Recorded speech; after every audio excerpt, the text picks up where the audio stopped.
CNN contacted the offices of 64 Republican lawmakers in the House and Senate to see if any were concerned about President Trump's call for China now to investigate his 2020 rival, Joe Biden. And you see all the names on the screen here. Barely any of them responded. Not one said they're worried. But some of their constituents are, and they want to know, where is the line being drawn? Here is Iowa Republican Senator Joni Ernst getting confronted on this very issue at her own town hall.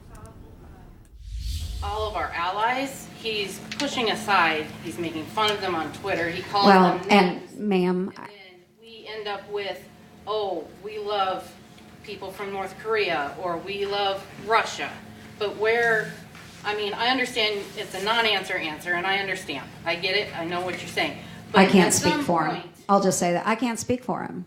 I know you can't speak for him, but you can speak for yourself. And I do. And I have said this time and time again. North Korea, not our friend. Russia, not our friend. I have made that very, very clear, and the president knows where I stand on those issues. What about whistleblowers? And I've already said that too. Whistleblowers should be protected. I stand with Chuck Grassley on this. We have laws in place. Again, laws need to be enforced. Right, so this is what's happening as these members of Congress are on recess. In a letter to his fellow Republicans in Congress, former Illinois Congressman and current Republican presidential candidate Joe Walsh is imploring Republicans to put country over party. And Joe Walsh is with me now. Congressman, welcome. Good to have you on. Good to be with you, Brooke. Your fellow Republicans, why so silent?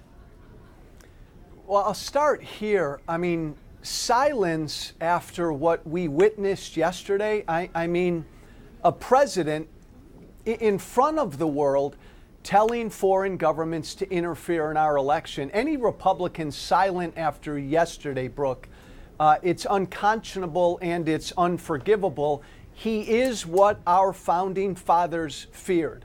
Now, why are Republicans silent? They're silent because they're afraid. Brooke, you and I have said it before. These Republicans feel the way about Trump that I do. They're just scared to death to say that publicly. I want to come back to precisely that point because I have a thought on that. But here is a Republican who came out in the wake of what you mentioned about, Trump being like China. If you're listening, this is Mitt Romney. So he just tweeted a little bit ago saying what Trump did yesterday is appalling and wrong. But from other Republicans, crickets, you have Senator Ron Johnson of Wisconsin going so far as telling reporters, quote, "I don't think there's anything improper about it. We have proper agreements with countries to investigate potential crimes. I don't know what may or may not have happened with China and the Bidens, but I think an awful lot of those investigations can actually occur here in America." Now, to your point about putting country over party, what do you think will need to happen for the Republican Party to do that, to turn on Trump? They've got to lead. And Brooke, we need to encourage the Mitt Romneys of the world. When Senator Romney came out today and said this has got to be condemned. You can't stand there and tell China to interfere in our election. When Will Hurd last night, Congressman Will Hurd, said the same thing. That needs to be encouraged. Brooke, the toughest thing is for the first 1 or 2 or 3 or 4 Republicans to stick their necks out because they're going to get hit. It's happened to me. Once you say it, once you say that this guy has no clothes, that he's disloyal, you get pounded mercilessly every day. So these first few who come out, Brooke, we need to encourage and hope that other Republicans will follow.